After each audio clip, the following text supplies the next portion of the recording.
whatever was on that bill, because I don't want to disclose, I'm multiplying what was on that bill by 5. Fantastic. Tomorrow morning, you give me your bank details. By the time you get to South Africa, that amount by 5 will be in your account, my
Welcome to this edition of the Free Talk, proudly brought to you by Frederick Newman Foundation in proud partnership with Heart and Soul TV and Radio. I'm your host as always, Dara Blessed Mtlanga. Now, this edition we're going to be discussing a serious issue that has taken social media by storm over the past few weeks. The issue of how public officials, political leaders should behave in a nation, the decorum, their spending habits, their actions versus the policy that they pronounce. Now, as we are all aware, just recently, the permanent secretary in the Ministry of Finance, George Guamatanga, spent a whole lot of foreign currency that the country does not have. He spent it in paying South African artists, lavishing himself, his friends, and family as he celebrated his 50th birthday anniversary. Some have defended these actions, saying that the former CEO of Barclays is a millionaire. He could afford it. And he even went on record to say, I should not act as if I am poor. Now, we're going to be discussing this and the other issues. Now, to join me in studio to discuss this is the ZANU-PF Director of Information, Tafadzwa Mugwadi. Thank you very much, and thank you for joining us. Thank you very much, blessed and good evening. Hello, everyone watching and listening to us. And I'm also joined here by the MDC Alliance Deputy Treasurer General, Daniel Molokele, the MP for Wange. Thank you very much and welcome to the show. Thank you so much for inviting us. I'm happy to be here and I look forward to an interesting evening. Amazing. Now, I'll start with you, Director Mugwadi. What do you take of the events of the past week where top government official is seen spending money in that fashion, foreign currency for that matter, which this country is struggling to get? And the RBZ has also said that only essential spending on foreign currency should be entertained. Thank you very much. I think I'm not a stock of individual lifestyles, and I must say, you actually telling me that I was not bothered and I didn't see that, and I don't think he in any way I have a brief to be pursuing in terms of what senior government officials do. I'm sure they don't do that to me as well. So really for me to be then able to take stock of what the permanent secretary in the Ministry of Finance, Comrade George Guamatanga, was doing in wherever he was, I don't even know the place now. It's because for me, that is nothing. I don't really pay attention to that. In fact, you may need to know that probably when that was happening, I was also elsewhere. Probably I was having a good, probably expensive bottle of whiskey, or I was having opaque beer somewhere. You know, I'm a person who really enjoys himself, the manner in which I see fit. I don't need to look at the next person in terms of what they are thinking about me. And if this discussion was anything to go by, I'm sure you saw the jokes going about as well, probably in the few weeks ago again, probably at about the same time when I was writing my examinations at University of Zimbabwe. I was in one of the hostels. People said this was my bedroom, you know, everything. It was sharp, it was everything. I really didn't, you know, it didn't affect me, I must be honest. It's because I don't pursue opulence, but at the same time, I don't pursue poverty. But I think I'm just a free spirit. I'm a person who really wants to enjoy myself the best way I see fit. I don't really need to think about what the next person close to me or who is against me somehow for political reasons or the other thinks, because you know, otherwise will stop people from working. People will be afraid to acquire wealth. I just only read what the permanent secretary, Comrade George Guamatanga, said in reference to the incident when he was making it very clear that, you know, he's a millionaire. And please let me make this very clear and categorical. We don't criminalize millionaires. We don't punish people for making money. In fact, we celebrate them. And we hope that all of us, including you, and those making noise about it, will be tomorrow's millionaires, or you are eager to become millionaires. What we have not been able to establish is the formula. But if I get it, I must tell you I'm not afraid to be a millionaire. He has said, in fact, I don't want to say he has said because this is common knowledge. He was the former CEO of the Barclays Bank for a record number of years, probably over a decade, I'm sure 18 years or something like that. That tells you exactly that there should be no reason for a reasonable person or a person of sound mind to be afraid or frightened at the sight of a millionaire, of a person, being a person that has been at the helm of an international banking institution like Barclays for 18 years. That person, you know, if he's a millionaire, then I'm sure I must be able to say if he's listening at this time, he must have wasted some of the millions. I thought he should have been a multi-millionaire at this time. 18 years at Barclays, I would have been a multi-millionaire. So if he's a millionaire, I'm sure he owes me some explanation, of course, personal. What happened to the other millions? Daniel, Honorable Molokeli, what is your view in terms of the issues around this opulence by public officials? Thank you so much, Blessed. For me, this whole issue has got a particular context.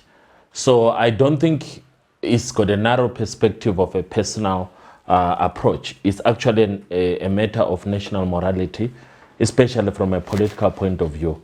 When you are an appointed or elected public official serving the state and government, where there are clear policies, monetary fiscal policies, where there are socio-economic issues of concern, you have to be very sensitive to the reality on the ground. We have a situation where millions of Zimbabweans do not know when their next meal will be.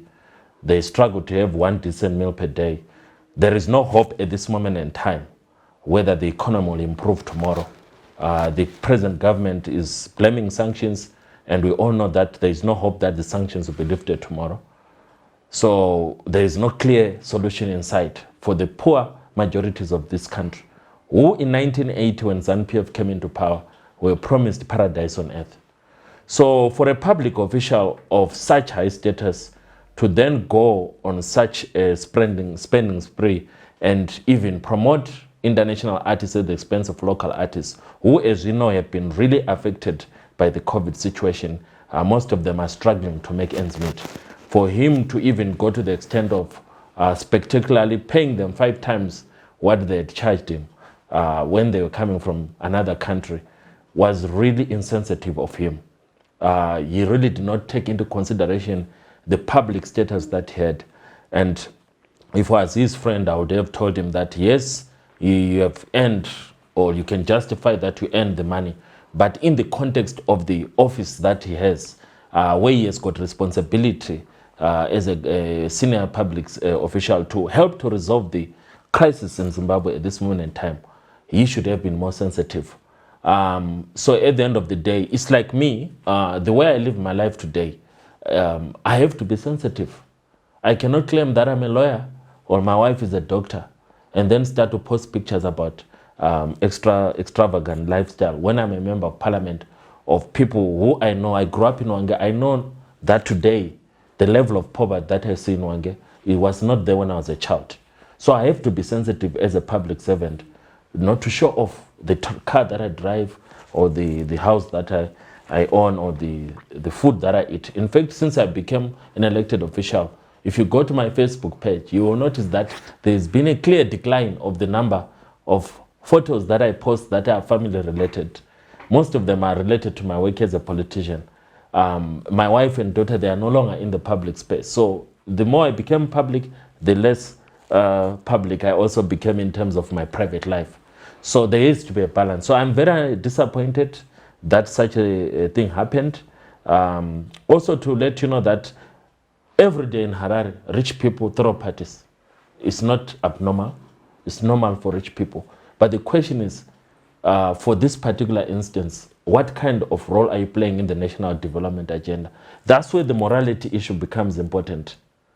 So yes, you may justify, because it's another debate whether that cash that he had, did he get it through the normal procedure that is there? Remember that there are strict rules around allocation of foreign currency in this country. So to have that cash on hand, when banks every day cannot dispense that kind of money, is another moral debate on its own. It actually speaks to another point to say that maybe there are those who are privileged enough to access foreign currency outside the system that is in place, which is a secondary debate. But the first debate is about morality. The political party that I belong to, it believes in social democracy, it is pro-poor, it believes in respecting those who are struggling in life and trying to help them to get out of the situation. And the vision of our party is to bring prosperity not to a few individuals, but to everyone in the country. So as things stand today, as a party, we discourage our leaders from going that route that the permanent secretary went through, and we will take a dim view. It's not hypocrisy, but it's being sensitive to the realities that millions of Zimbabweans are facing today. Ngwadi, ZANU-PF came into power talking about Gutsarujinji and also saving. President Emerson Mnangagwa has spoken about servant leadership. Now, this that is being displayed. Just recently, there was talk about a Rolls Royce coming to Zimbabwe. Now you've got this, overspending in the eyes of absolute shortage. How do you justify this in the face of your stance, servant leadership and Gutsarujinji? Have you abandoned these causes? I think servant leadership and Gutsarujinji are clear, pragmatic philosophies of a revolutionary party that should not be reduced to elementary explanation as you appear to be applying yourself. Gutsarujinji, as a philosopher of the ruling party and as a philosopher of the liberation struggle, does not mean that the leader of the party must go to each and every household and start cooking for them to see to eat that at the end of the day, so that he goes to the state house. It does not mean that the leadership of the party does that. So it's a very big and all-encompassing philosophy that needs its own special day for interrogation. I'm sure by then, when the Gutsarujinji concept as a philosopher of the liberation struggle was talked about, My brother Molekile must have been old enough to have seen those, and he probably understands it better than all of us, having probably lived within its context of the Gusa regime, which we still have today. But in short, let me just say in summary, Gusa regime is about people-centered policies. It's about a people-centered government, to which servant leadership is a small subsidiary element of the philosophy of Gusa regime. When we are talking about servant leadership, again, don't reduce servant leadership as if to mean the leader of the party or the leadership at government level or the leadership in society must go and till the land of each and every household so that they will they can now then deserve to be called servants. No. Yeah. So Director, just as you try and explain Gutsa regime and servant leadership, can you just explain to us, is it not now Gutsa Guamatanga or Grace Gucci, the things that we saw Grace Gucci doing that ended, that nickname is now coming into the Second Republic, crippling in with top leadership, eating sushi, whilst the civil servant can't afford a loaf of bread? I'm afraid if we take this mentality into practice, we'll die a poorer nation and a very poorer people that is frightened of making wealth. The whole purpose and thrust of the Second Republic is to make wealth. It is to create wealth, and that is why for probably the first time in the history of our governments, the Second Republic has created a sovereign wealth fund. It is the fund that we presume shall be usable to the future generations, the unborn. It is being created now. The environment is being created now. So let me disabuse the listeners and the public that we must never be frightened at the sight of wealth. Two, we must not be offended by people making wealth. In fact, we should be inspired. However, what I would want to make very clear is that wealth must be made through procedural, transparent, and accountability measures. And in the context of Comrade Guamatanga, I've made it very clear. 18 years serving a bank, an international bank, it doesn't warrant us to start interrogating him and making him a subject of public ridicule by people that were deliberately choosing to misinform, give some information and withhold others because we want to put a senior public servant to unnecessary scrutiny. I think it's not good. But let me hasten to explain the concept of servant leadership. Servant leadership is all about sacrificial leadership. What you are saying is the leadership at the, now let me take this for example, at the level of the president, at the level of the ministers, senior party leaders, including in the opposition where MPs are as well. When we are talking about servant leadership, we are saying you must deny yourself, practice self-denial, practical self-denial, where you say my interests come later, but let us focus on the interest of the people. Let us focus on policies that create an environment for people to thrive and become better people in a better society. That is what servant leadership is.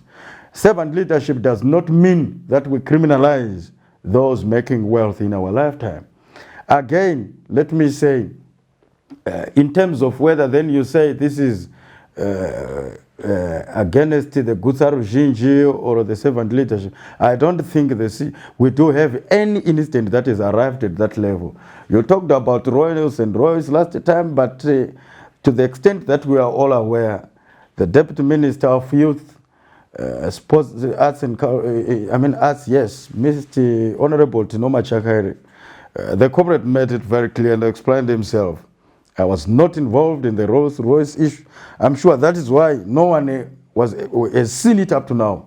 How it arrived in the country, whether it has arrived or not. But it was very clear he was not involved, did not belong to him. The papers were made to the public. It was not his. He doesn't drive a Rolls Royce. But I'm sure he drives a better vehicle. A better vehicle that is so much better than all of us here. I can presume that. Because they're workaholic young men. And we envy workaholic young people. So, but that may be different from me as an individual. That may be different from Mr. Molekile as an individual. There are some individuals who are very reserved about their lifestyles, isn't it? We should not then make that a rule.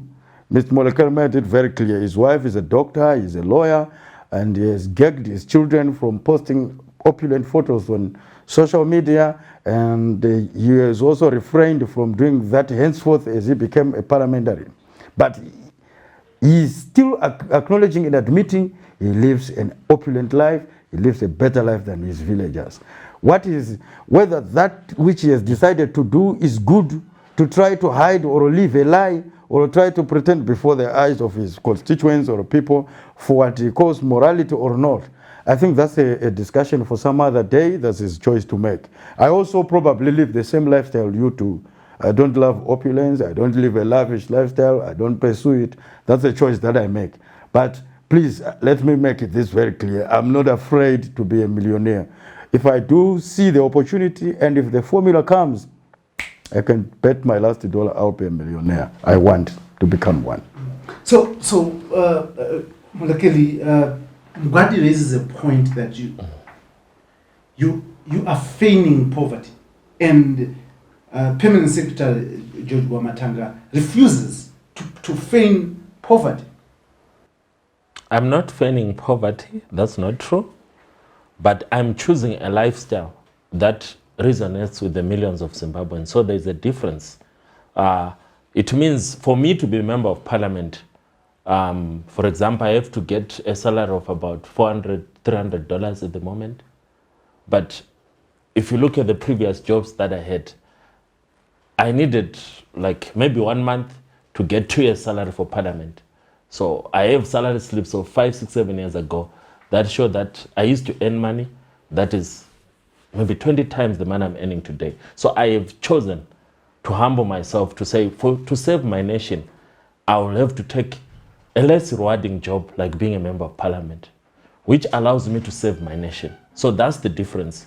I'm not feigning poverty because I have got skills, I have got qualifications, I have the ability to get a job that can make me earn 20 times more than I'm getting from parliament. But I've made a moral choice to say, what benefit does it do for me as a patriotic Zimbabwean to seek a life of luxury when millions of my own people are struggling? When I understand that the situation that is making them to struggle is not because Zimbabwe is poor as a country. Zimbabwe is a blessed country in terms of natural and human resources. Everyone can tell you the human resource index of this country is excellent. But where we have a problem, Zimbabwe is a problem of political leadership. So I'm volunteering my life to sacrifice. And as you can see in the last few years, the responsibilities that I've been given, both in parliament and in my political party and my constituents, it's about me availing myself to serve my country. That's servant leadership. When I could be somewhere else in the diaspora. But is this not hypocrisy from your party? Because we've seen that a number of your councillors, a number of your MPs have been involved and embroiled in allegations of corruption where they are actually trying to uplift their lives from the poverty that they used to have by putting their fingers in the cookie jar of national of the national treasure. But you are moving from the topic because this is another different topic of corruption. We're talking about those people showing off and flaunting their wealth to the fellow people in their quad, which is what our party has a strong view against. Because but it's the same thing, because as you raised in your opening remarks, you said that we then don't know whether he has preferential access to foreign currency. So but listen to the argument that was given earlier on. It was this person served as a Barclays Bank CEO. They have a clear track record of possible income. So that is the first argument. So let's focus on that, because the second argument, we can't prove it. But this first argument is that this is a person who, if you go through their career profile, there is a track record of income. A former CEO of Barclays Bank. So we're not debating whether they are poor or not. They have proof that they actually had a big top executive job. So they then left the private sector and became a permanent secretary, which is called public service. That's where the moral issue starts. Where you have stopped being a captain of industry. How many millionaires do you have in this country? We don't know. Captains of industry. We don't know. So some of them are actually posting in their profiles their holidays in Hawaii, whatever. But is there a public outrage about them? No. because it's assumed that that's the life that they've chosen. They're in the private sector. That's why it's called the private sector. But when they go into public service, this is a person who is supposed to help implement policies that are going to enable the social economic environment to make millions of Zimbabweans improve their lives. And right now it's not happening. Everyone knows that millions of Zimbabweans are struggling. So the moral debate comes in terms of not how he got his wealth, but on being sensitive to the same people he's supposed to help. Because he's a public servant now. He's not a private individual. He works for the government. So that's what the problem is. Even if you're a cabinet minister, even if you're a president, we know that the politicians, some of them are rich. Some got rich before they got into politics. But the bottom line is, do they care about the same people that they are supposed to? Because those people, they vote for them. So they expect them to help them to deal with these issues. And the issues about policy. Why Zimbabwe is poor today? For example, look at the policy around the foreign currency issue. The poverty that you are seeing in Harare is related to the foreign currency system we have. It's a policy decision that if it's changed, it can then change the pricing system, the whole value chain changes. So as someone in a position of authority makes a policy decision where there is an emphasis on tightening your belt, and then at the same time they are splashing cash all over, which is very difficult to find. And we're talking about a parallel market that is flourishing. And people are saying, where is this money coming from? And then someone who is a permanent secretary of ministry has got cash awash, which is not RTGS, which is not Zimbabwean. So the leadership failure is at the level of implementation of the same policies that the government is trying to implement. Because according to the policy of this country, foreign currency is not supposed to flow freely in a birthday party. The amount of money that was used, if we go to the banking system of this country, how many citizens of this country can access that money for business purposes, not for a birthday party? Yeah, I want to come to you, Director, Mozambique Director for Information, and say, let us for a moment buy the argument that Kwamatanga made millions of dollars from Barclays. When he came into office, public office, and holding power as the permanent secretary of Ministry of Finance, through a stroke of pen, he converted US dollars to 1:1 with the RTGS. Why was his money left untouched? Why did his money remain US dollars? Let me just say, before I answer that question, I wanted to respond to what Honorable Molekele is saying. He talks of the fact that, we are talking about George Kwamatanga, we are talking about public servants. He does not want to have councillors interrogated of their conscience, but yet they are also in public service. In other words, was that a tacit admittance that the MDC councillors should not practice servant leadership? They are not servant leaders. They should not serve the people. They must continue to pass their outlays illegally and make profits out of it, make so much huge sums of money, which they then build opulent houses in the suburbs and then get away with it because they are not George Kwamatanga. Then let me come to the question of what you are talking about in terms of money and so forth. Honestly, the worst thing that we can try to do here as a people, the three of us, is to lie to those who have given time to listen to us and to watch us talking about these things. That we know George Kwamatanga's account. Not even account number, but even where he has the account. We all don't know, unless there is someone who knows. He owes those listening and watching an explanation, and they'll be able to do their fact check. No one does. Whether his account was affected by that policy decision or not, I probably would want to speculate positively and responsibly to say, yes, it was affected because no accounts were left untouched or no accounts were flagged as special accounts. That is a clear policy of government. Therefore, to some degree, with 99.9%, yes, I can vouch and say categorically that his account was affected just like everyone else. But here is what you miss. In the same explanation that George Kwamatanga says, he says, I think he has got more than 2,000 heads of cattle and he sells 500 a month. Is it 22,000 as well? But he sells 500 a month or a year. And normally when you say your cattle, you normally get that pet cash and so forth. But besides, you know, me having to go that much deep into a person's pocket, I'm sure, guys, we need to put warning signs to the manner and penchants in which we are developing to pursue individuals as if we are, we enjoy pestering people's lives. I think literally it's not very good, and we end up saying things that are unlawful and will be sued in the process. That's why I think let's have some degree of interrogation that leaves us with the freedom not to go very much deeper into a person about things that we have no knowledge about. But assuming... But Director, no one has questioned Passion Java, the way he throws US dollars around. Nobody has asked.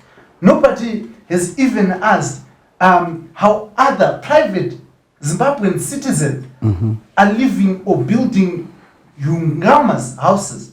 Even if you look at Makandiwa, he's got an amazing mansion that is building. Because those things are real, they are not done in heaven. They happen in Zimbabwe. They are real. Exactly. They must be real to others. They can't be real to Makandiwa and those ones, and not to politicians. Here we are talking about public servant. When you become a public servant, you actually cede some of your rights to your private life. In this case, you are saying this director of information to the ruling party must not drive a nice vehicle when he gets an opportunity to buy it, because people will say you got it because you are director of one period. We look at your salary. We look at your official income. Where do you get... Look here, the Honorable Molokeli. You really don't have everyone's salary. But even when you look at my salary, do you know, just for purpose of this interview, do you know where my farm is? Or whether I really have one or not? Do you know what I farm there, what I produce, and the quantum and quantity of... Do I know how you obtain that farm? That's another issue. Yeah? Because you don't have the capacity to buy a farm on the face of it. So it's clear that you might have come up with a plan. That's what people want to know. You see, this is the problem. You know, there was a radical land reform process here to dispossess white people that fund your political party, who got this land from our parents, including yours. They did not buy it, unless you want to tell me the Molokeli ancestors were paid by whites when they took your land. No one is if funding, that was not paid. No one is funding the MDC Alliance. We are funded by our own members. You see the problem. May I be allowed to answer? I'm responding to... Have a dialogue, yes. Yes. I'm responding to interrogations about ownership of things. That's why I'm telling you. You can't ask this young man whether he has got capacity to buy an A2 farm or not. Definitely I do not have, but now I may potentially have the capacity from what I'm producing from this one, except our policy is one man, one farm. But I am saying, let us not subject ourselves to ridiculous speculation when we are interrogating lifestyles of individuals or senior people. I would tell you that if we were going to look at we have seen also houses that belong to Mr. Nelson Chamisa. We have, now you will tell me he's just an opposition leader, fine. We have seen the property, the quantity of property that Mr. Tendai has. And we got to know that when he started having divorce proceedings with his former wife then. We saw what he had. The public saw it. The same happened to individuals like Ignatius Chombo. We saw what he had. We saw what he had. If he still has it, at the time he was divorcing with the Deputy Minister of Local Government, Comrade Marion Chombo. So I'm saying, at the end of the tunnel, it is not about what people have and how they are using it. You have made a choice to say, it is a choice that you have made. It is clear to you that Mr. Guamatanga has not made that choice, and that is why he's having his birthdays. He also makes a very emotional account of whatever he was doing, which is quite very sad. He says, he missed death by a whisker, and I happen to have sufficient information of what he went through during the tumultuous moments of the second wave of COVID-19. And then he says people came to say, let's celebrate your life. The family also did that. For me, it's something that's very emotional given the circumstances that we are having. We don't know, but tomorrow it might be you. It might be you. But when your parents decide to celebrate what I would say, somehow, some form of resurrection from what would have been a near death, I think we need to also know where we put our bricks. our breaks when we are interrogating lifestyles. I'm happy though, and let me make this very clear, that servant leadership at the level of the president, to which my interest and my heart lies much better than others, where the president remains very clear on marshalling his troops to practice servant leadership. And that is why, Molecule, you know, the former president, without taking anything away from our revolutionary icon, the late Chiwenga, he hardly had his holidays here in Zimbabwe. You know where he had them. You know the outcries that he would make. Some would also have them at their hearts but could not expound themselves. We have a president that spent his holidays in President Mnangagwa here in Zimbabwe, and not at a holiday facility, but at his farm, inspecting his crops and the animals. What more do you want? You have in this context a permanent secretary who, in his only one known moment of happiness for the past 3 years that he has been permanent secretary, he chose to enjoy within the boundaries of Zimbabwe and was painting inside. So that's why I'm then saying it should not be sour grapes that drives these discussions or discussions about politicians. We end up saying very silly things about people and we regret them tomorrow when we find out that, no, really here we're getting petty. And in this context, I must say, it will be a bit petty if we subject the permanent secretary to say you should not have them. Some take very expensive whiskey in the comfort of their homes. We should not hide who we are. I think I'm one person who doesn't believe that. You saw me, Ndagabada Miramba yangu here. I like fishing so much. Each time I go rural area, I go to the river, catch the best fish. I love to do that. I chase fish in the river. Sometimes I may need to tell you that if we're going to have an opportunity to play soccer together and I put on a short, Miss Molecule, you'll see that I've got a wound marks here. I'll be battling stones in the river as we chase the river. We grew up doing these things. Whether I become a millionaire or I remain who I am, I will never stop chasing fish. It's what is in us. But we must not then put individual lifestyles and choices but we're not to talking about unnecessary. individuals here, Mr. Mkwadi. We are talking about a permanent secretary. We are individuals too. We're talking about the office that he holds. Listen, I think the real debate is being lost here. Where we are talking about a private citizen and a public citizen. And I think that's where the Director of Information is missing. Do you say public citizens, they have no private life? Is that what you are saying? Let me finish my point. I think for me, the debate which is being lost is that there's a difference between private and public service. And that is the crux of the matter. With the permanent secretary, as long as he was in the private sector, I wonder how many Zimbabweans even knew he existed. The majority of Zimbabweans didn't even know when he was CEO of Barclays Bay. So his accountability levels were different when he was a captain of industry. Which today in Harare, if you go to Glenlawn, to Ganiel, to Borodale Brooks, you will see the kind of lavish lifestyle that captains of industry pursue. And if you have enough time to go through their social media pages, you will see that some don't even holiday in Zimbabwe. They go to Cape Town, they go to Mauritius. And when they have weddings for their children, they are lavish. So why is there no outrage? There is no outrage because it is expected that as a private citizen, you do not have the same level of responsibility to the public. As someone who is a civil servant, as someone who is an elected official like me. So at the end of the day, there is an issue around the responsibility in terms of wealth creation, which is not personal when you are a private sector. It's more important when you are the one who is supposed to enable the wealth creation. You are supposed to uphold the policies. And you are not living the lifestyle that is expected and pronounced by the government of the day to say that the economy is difficult, we have to tighten everything. So the message that you are sending is that there is something for the poor citizens of this country, then there's something else for us, the elite. So it's an animal farm situation.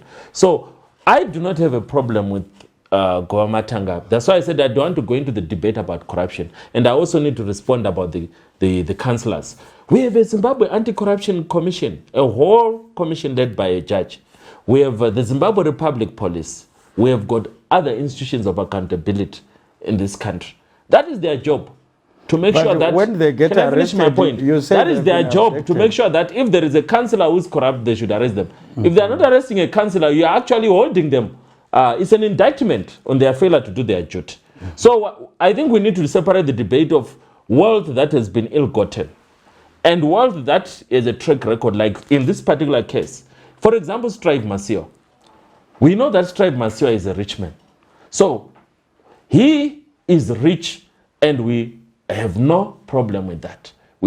But the moment he says, I want to be a president or mayor or whatever, a member of parliament, then we have a problem now. Because we already know he's rich. It's not like he stopped being rich. But the way he responds to the people that he's supposed to serve and lead, unless if he takes most of his wealth and gives to the poor, then it's a different issue. So I want to emphasize that point, that we as Zimbabweans, we expect everyone in this country to be rich with the amount of gold that is in this country, of silver, of coal, of diamonds, of platinum that we have in this country, with the amount of natural resources that we have.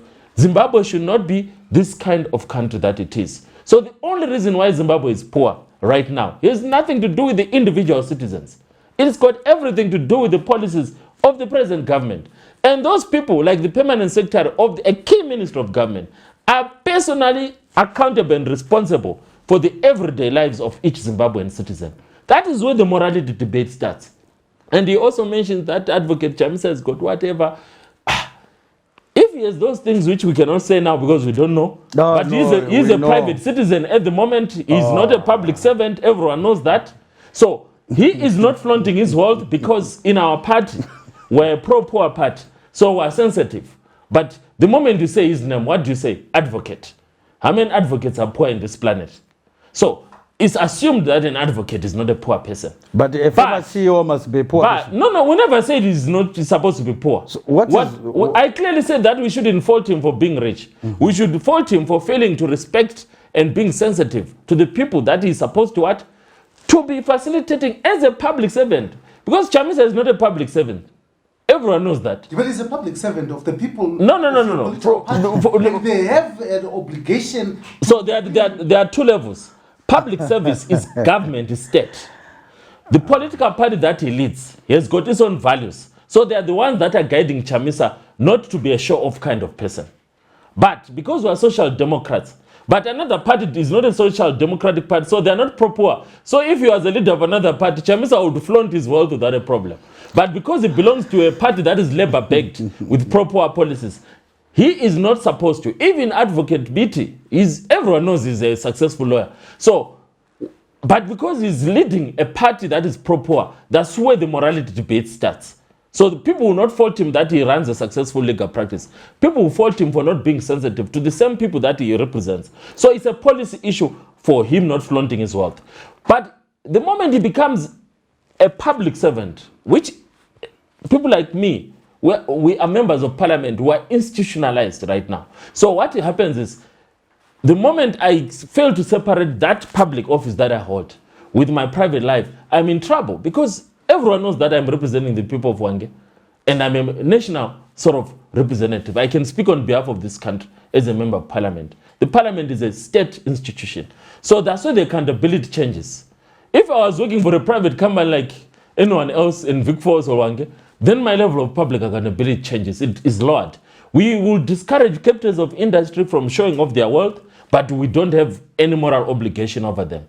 Like the CEO of your company, Trevor Ncube, we should not follow him at his house and check whether he ate eggs or omelets.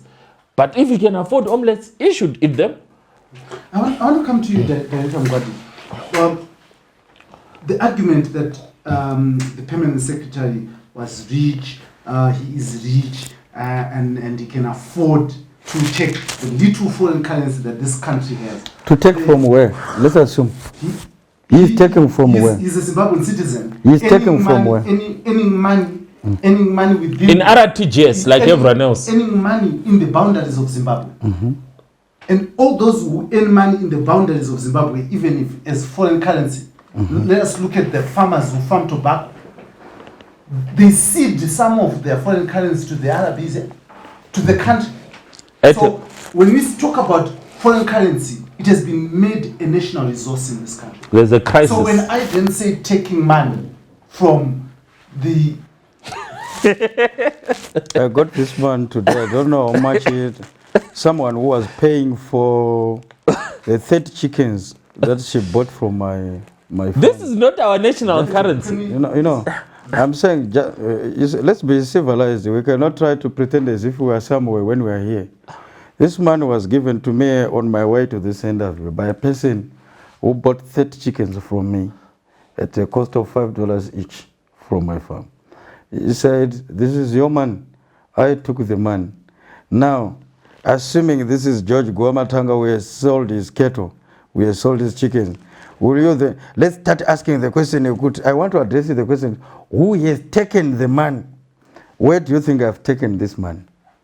Again, that brings us to the question that we should not rush to make conclusions about sources of money that we are not privy to, lest we You make are actually violating very the much law. defamatory statements. The law in this country does not prohibit a person to get US dollars, the Selling. manner in which he gets them. Selling. In this case, the person had the opportunity to pay in whatever currency that is convenient to him.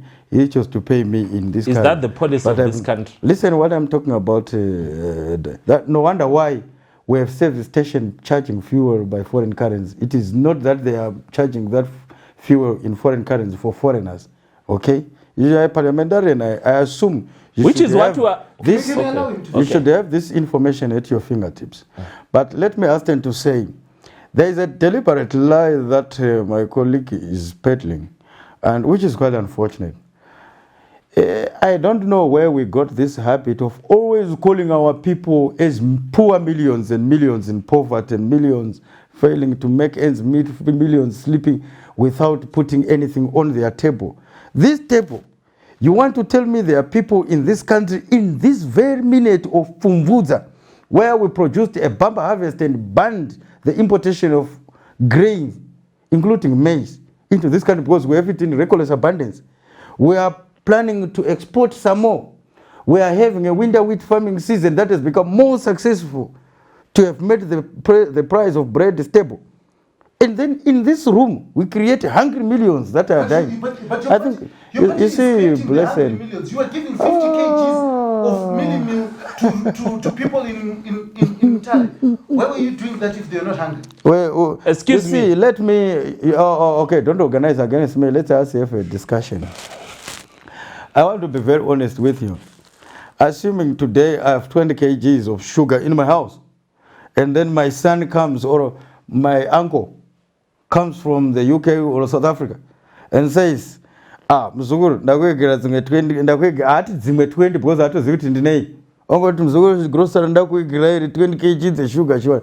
Then what message am I sending to that relative of mine ndichimuti tora zvako sugar dzako idzodzokerera nadzo kwawabva ndine dzakakwana, when somebody has come all the way from South Africa to give you maize, and of course known to them that we probably do have it in that abundance that you know tinayo, iwoti takagamushirei izvozvo. Saka muri kuti 50 kg idzodzo dzakaunzwa ndo dzichiri kuraramisa vanhu kumanika lenderi, iwo unobva uchipingeke. Ndoreva kuti vanhu ivo vachiri kudya 50 kg idzodzo dzakauya here uye vakakwana vose here? Havana. We had a problem of cyclone Idai there, and probably 1 or 2 areas still needed assistance and so forth. So let's avoid making rampant and misinformed conclusions to want to send a narrative that millions. If I were going to ask just in this room, how did we come up with a figure with millions are going hungry?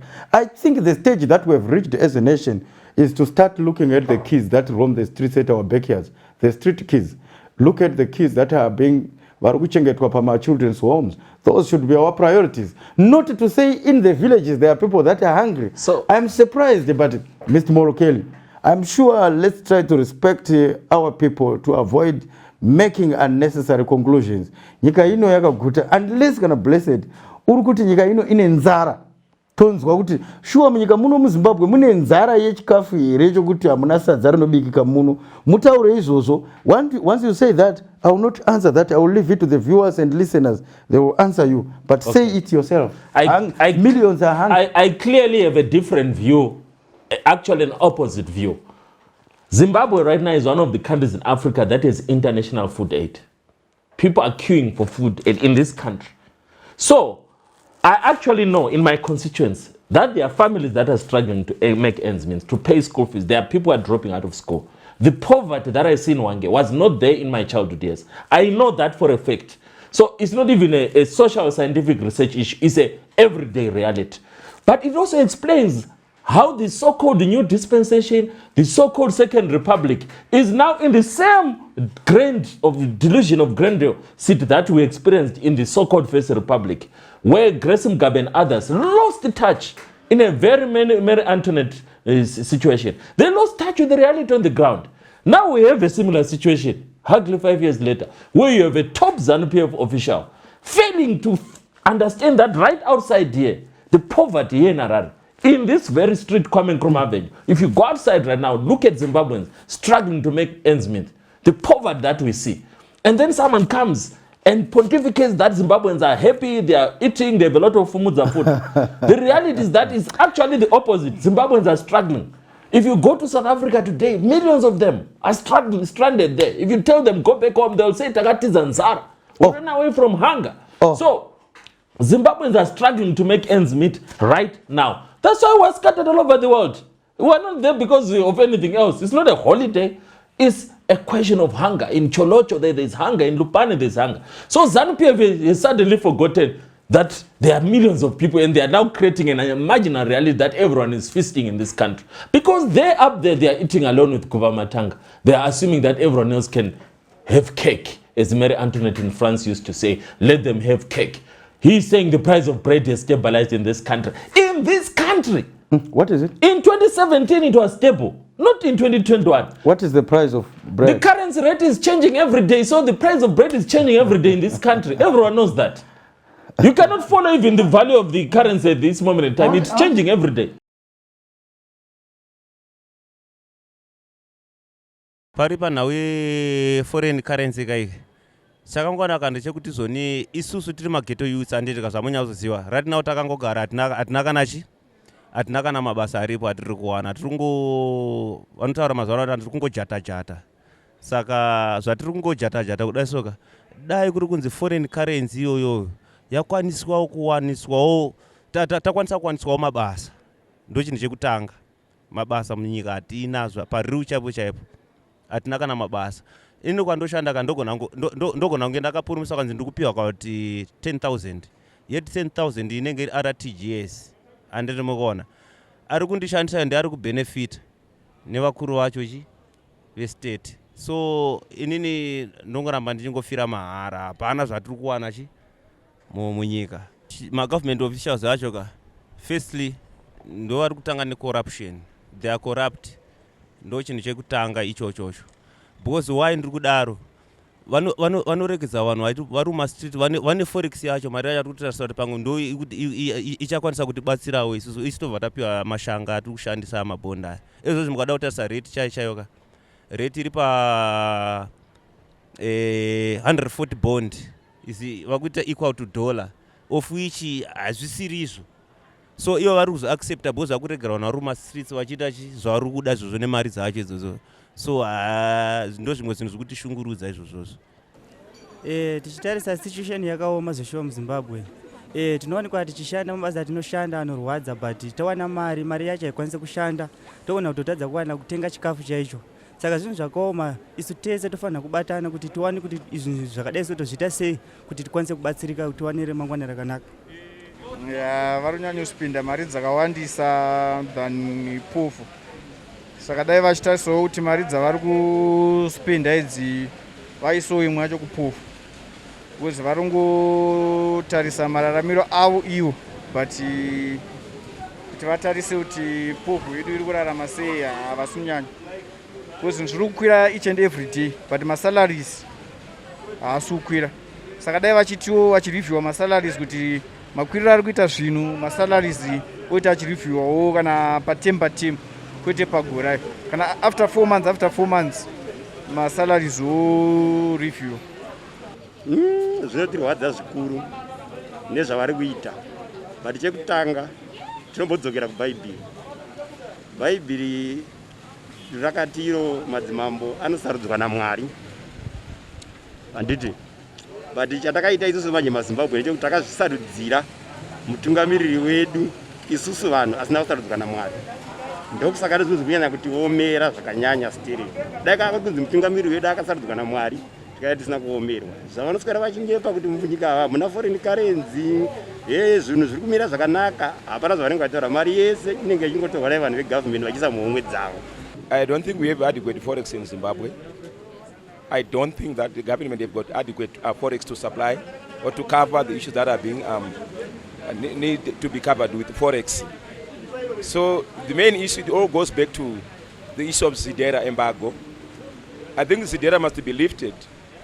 The reason why Zidera to be lifted is Zimbabwe is producing gold, Zimbabwe is producing chrome, platinum, lithium, diamond for export. So most of our products are not going on the global market. So on the idea of the shortages of forex, we could blame the government officials and these dignitaries, but the main issue is Zidera must go first.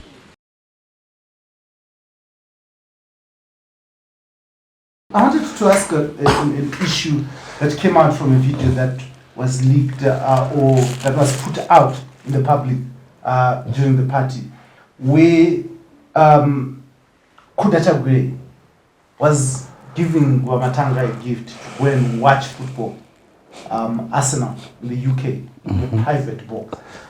Private jet. Private box. He said you can go in a box of your choice.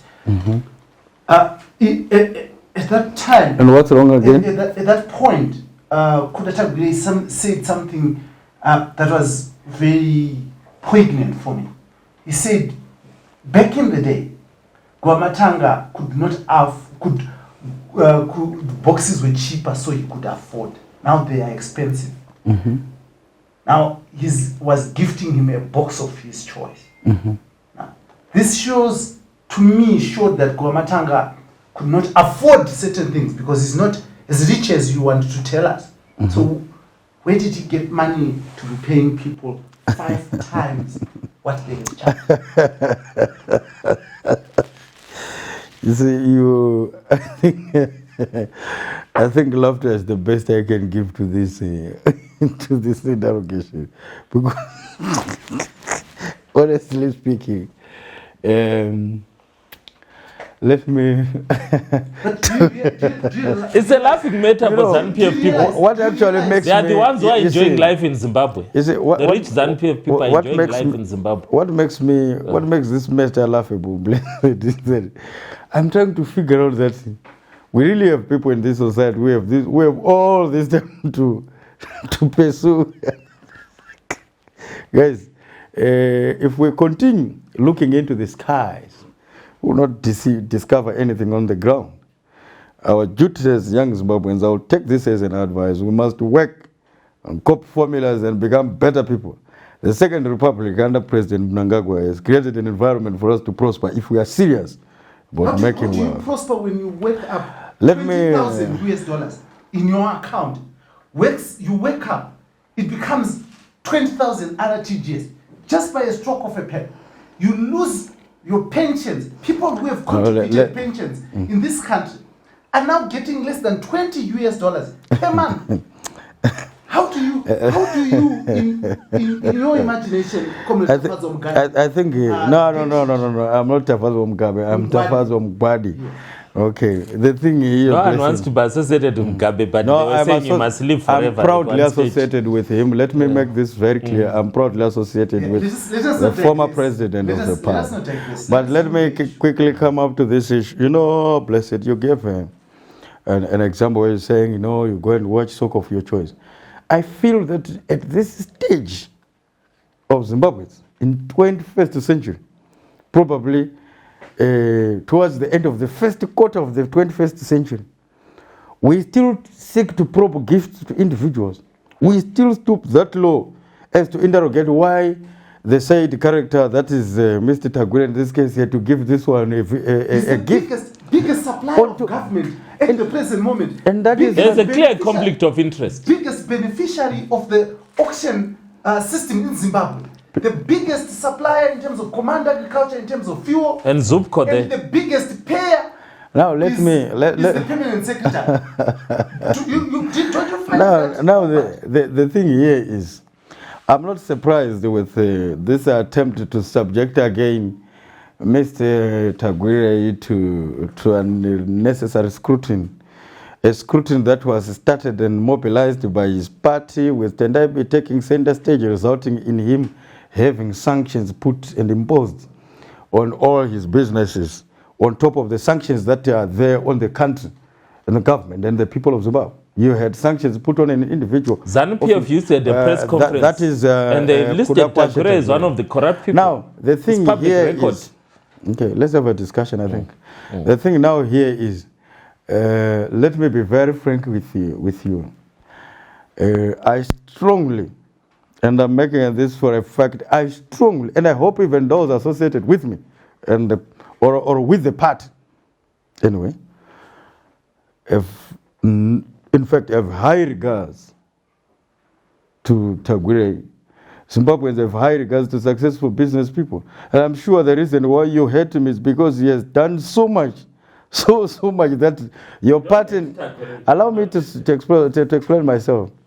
Let those listening hear this for the record, and let me not mince my words, because I take no prisoners anyway. Tagwire has done so much for this country and the people of Zimbabwe through his businesses, and to the extent that those who called for legal sanctions in this country, him and partners and company in the MDC Alliance, we have had sanctions imposed on him, are in sixes and sevens in terms of failing to understand why this country is one amongst the fewest in the world that have survived sanctions from a global political power such as the United States of America. We had Cuba survived. We are the second after Cuba surviving. Now over 20 years surviving under sanctions. Now we are doing well. We are doing roads. The story of our roads does not need me to explain anything or take the time of the viewers. Our president has put a permanent signature there on the roads. And what is shaping up, I'm sure he drives. He doesn't fly to Wangi. He drives. He knows what I'm talking about. Just a few minutes before we had this discussion, we're talking about, I was probing him, the formula they are going to use on the Gwai and Shangan Dam, which is nearing completion. Dams have been constructed all over. We are now having a stage where we have achieved food security in this country under sanctions. Now we are doing a new parliament, renovating our ports of entry to make them attractable to international investment. We are touching and putting our foothold everywhere, our signature everywhere, through the policies of President Emmerson Mnangagwa. And let me hasten to point out that now there is a belief among the opposition that no, government cannot do this alone. Let's go and hand down about business, patriotic business people in Zimbabwe, so that we get them on under sanctions. You had him under sanctions, work is still going on, no problem thus far, and you are in sixes and sevens. Let me tell you, I don't criminalize, and I frown at those that criminalize successful business people. Now I believe that for purposes of this discussion, you did not have tangible evidence or anything whatsoever to nail Guamatanga. You did not have anything to nail or to raise about Kudakwashi Tagwire. You are against wealth, patriotic, black, indigenous Zimbabweans. But you fail to realize you get money from George Soros, a businessman in America who is powerful, who has been raised by the American government. You get money from the international... Have you ever seen us getting money from Soros? We've never got money from him. No, Have you ever seen us? Now let me just, for purposes of the viewers, I'm sure I don't make secrets. You are probing me further. Remember, I was former president of the Zimbabwe National Students Union, okay, which was a stakeholder in the MDC then. You cannot deny that. So what I'm talking about, you know what I am talking about. For the record, let's leave that gray area unless you want to open a Pandora's box. I think for the purpose of the viewers, we should not allow the director don't probe me to open Pandora's. Don't probe me to open There's a point that I wanted to... I can open it. Okay, gentlemen. No, we can open it, no problem. We are here to discuss the issue around public officials in flaunting authority and whether Zimbabwe should have a law or a how public officials handle themselves. I mean, honestly, you have spoken about how your president or our president, your president is ZANU-PF, our president is Zimbabwe, has been spending time at his farm instead of flying around and flaunting wealth, which I know personally that the president of this country is a very successful farmer. He's got his money, but he does not flaunt it. Doesn't this embarrass you that your president is exercising servant leadership, and is doing good service with the people of Zimbabwe. Yet I think his you are mixing. His appointees are taking scarce foreign currency and splurging it. Right. The question of taking, we have addressed it. I think rephrase the last part of your question. I will not answer to taking foreign currency. If you say a different word, I will be able to comprehend you very well. Can I be allowed taking to come is in? a very, very difficult. It's becoming Anyway, a one-sided for purposes of a discussion, I will respond this briefly. The president's character is nurtured from the liberation struggle. It is nurtured from his background. He's a son of a peasant who grew up and, of course, fought his way into the world. Fought again his way into the independence of this country. Fought again into his presidency. You know the story. Blessed, I don't want to say. The humility in that man cannot be compared to mine. It cannot be. Wait, let me explain myself. The humility of the president, Comrade Edim Nangawa, the humility of the first lady, the humility in that family, the humbleness that we see in them, and particularly in the president, it is something that, even probably in this discussion, I did not expound. I could have been reckless, careless, arrogant elsewhere. I know we are human beings. I may not be that humble. I would not want to subject the humbleness of that man to be compared to those of a lesser character like all of us. From everyone that is below him, we are people of lesser characters compared to the president. Then that is why we learn from him. So the character of the president, Clearly, Gomatanga is not learning from him. But no, yes, in terms of public conduct, obviously, for example, with Tagwirei, there is a clear conflict of interest with the permanent secretary. Remember, right now, one of our biggest issues of concern is around the Zupco monopoly, where if you go outside right now, people are struggling to get transport. The whole public transport system is centered around the Tagwirei person. He may call him a successful role model businessman. Me, I see him as a privileged Zimbabwean who has access to political influence and is getting tenders and opportunities to do business with government. That are very dubious. There is no fair competition. So I personally am not happy with the work that Tagwirei is getting at this moment in time, because it's one of the worst examples of how you should conduct public business as a state or as a government, where there are few individuals who are connected to the political elite who benefit from dubious tender systems and policies that make them have competitive advantage over others. In the case of Tagwirei and Govamatanga, there is clear conflict of interest, because the same person who is getting these tenders is now offering a private suite at London to the same person who is in charge of implementing policies in government from the Minister of Finance. There is clear conflict of interest. But I wanted to say that yes, there is need for some kind of code of conduct, not just in government public service, but also in parliament. There is need also in political party leadership or in local government for councillors and mayors. There is need for some kind of moral code of conduct, so that at the end of the day, we show responsibility and sensitivity and morality to the people we claim to serve. This is something that I feel strongly about, because I say we need to be more lenient to the private citizens. But those who choose to go out of private life, like Govamatanga, who left Barclays Bank and private sector to serve the country, there's got to be some level of restraint in them, especially at this moment in time when this country is going through social economic crisis. Yeah, so my view, where are you parking your Fortuna vehicle? Can I don't have a Fortuna vehicle, so why do you haven't gotten that one? Yeah, so it's a Prado. Yeah, so I don't have a Prado. So which one do you have from Parliament? Okay. You do have it. Okay, I'm saying. Excuse me. Can I allow? Excuse me. Excuse me. So this is where we go back to my original point. The car that I drive right now is a Toyota Twin Cab. The car that I used to drive before I came to Zimbabwe is much more expensive than that. So that's why I say to you, if you look for the photos, you will see the car that I was driving. I could buy the car while I was in South Africa. But now that I'm in Zimbabwe, I have to show restraint. I could still want to drive that car in Wange, but I will not drive it. I left it in Johannesburg. The real reason is because I'm trying to give a sense of empathy, a humanity, to say that this is a person who is struggling even to get money to get transport, to have money to buy bread. Then me, I want to show off with my Rolls Royce or whatever. That's not humanity.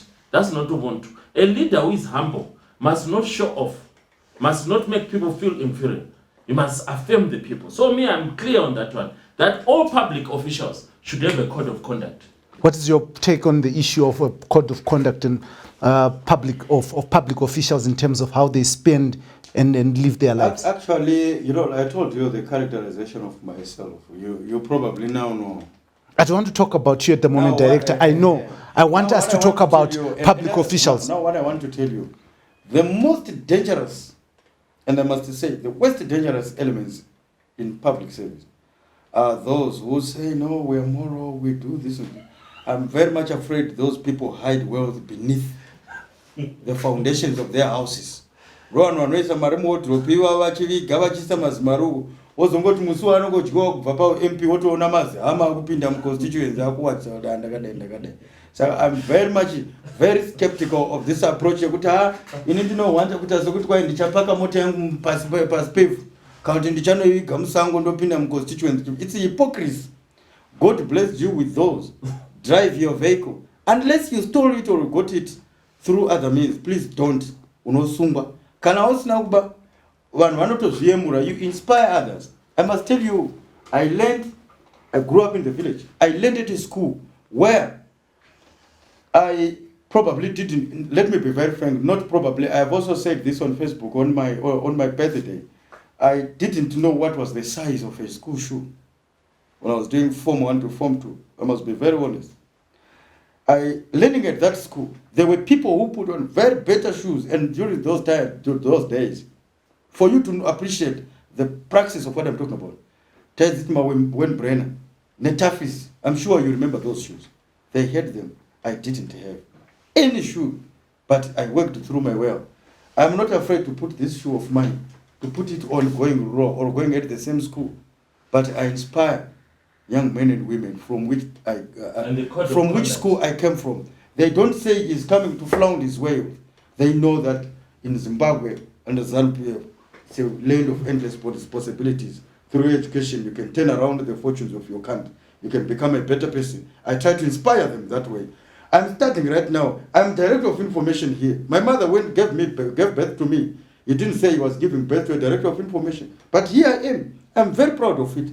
And for the record, I can tell you, my friends, my family members, my relatives, my classmates, I wouldn't want to say they envy me because they don't. Some are also doing far much better than me, even wealth-wise. But they know that where we came from is so far away. And where we are going, we don't know. As individual, God has it for us. But let's encourage each other to be better people. The question was on the code of conduct. The answer did not answer that. That's my answer. Your code of conduct is self-regulation. Your code of conduct is what makes you feel happy as long as your heart and soul are sober with it and you have not stolen. That's why I don't steal. Okay? When I want fish, the biggest catch, I go to the river. That's what I do. It's the life of a proper Zimbabwean. Let's not live the life. We should not lie to people. In fact, what you are doing, Moleka, is completely dishonest. You want people to feel what you are not. Now they were listening to you. They know you have those. And they will don't say. Remember, we are very clear that these things were end before I became MP. Mm-hmm. And when I came into Parliament, there is an assets declaration we signed. So was George we listed all the properties that we have. Mm-hmm. So the issue is not me saying I don't own the properties. The issue is to say, do I flaunt? That's the word that you used. Mm-hmm. Flaunting is a different concept. It's not rejecting ownership. Flaunting is displaying ownership. And that's where the morality debate starts. So I'm against self-regulation. I want the political party, I want the parliament, I want the local government, the municipality, I want the public service commission to have some kind of regulation. Okay, thank you very much, gentlemen. That's for this one. I want to know what is the moral dress code? Parliament unaenda wakadai ne jean kana unopeka suit. Suit yako unotenga mpi. I want to know, where do you get your tie? Remember, it's another debate, Blessed, because I'm against Parliament forcing MPs to wear jacket and tie. But I'm saying totally colonial, and I'm against. but so you're starting another debate. No. Okay. Pana morality no gumira pap. Mandiru munojasadza here kana moyo yamasezodhura chichi zvakati. Tinodya simple food like everyone else because we are understanding kuti ndonguva yacho when nyika ikaita utapitapi tichaenda ikoko. So simple food ndio yamuri kuti kune vanhu million variko pa million varikufa varikurara. All right, gentlemen, thank you very much. Thank you. 1 million varikurara nenzara ava. How are you showing me your morality? Okay, Director. Honorable members. To end poverty. Honorable members.